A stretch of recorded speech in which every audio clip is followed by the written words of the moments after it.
So mga boss, meron akong ano dito, Petron card. Tingnan nyo kung gaano kalaking tulong. Kung gaano siya kalaking tulong ngayong mataas yung presyo ng gas. May Petron dito malapit, testing natin. Wala tayong ilalabas na pera. Points lang natin sa Petron yung gagamitin.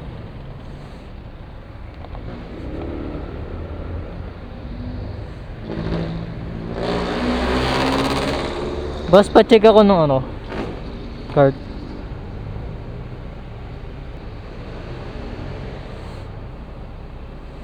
Papacheck muna natin balance.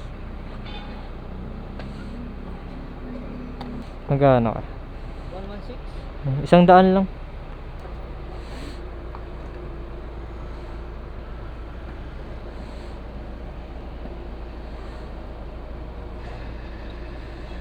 Kailangan pa ng ID kaya?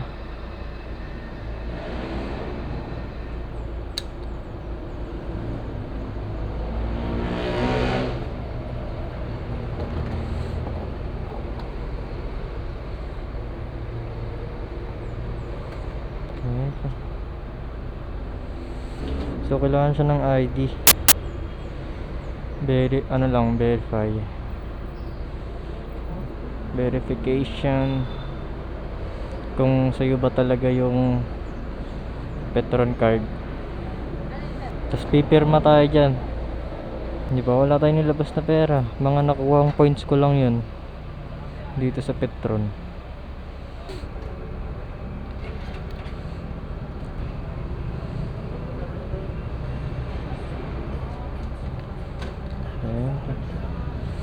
Pangit yung pirma natin. Di man lang napuno. Dati yung 100 ko puno na to eh. Ngayon hindi na Ilang bar pa? Apat na bar. 5 bar to pag nagpapagas ako ng 100.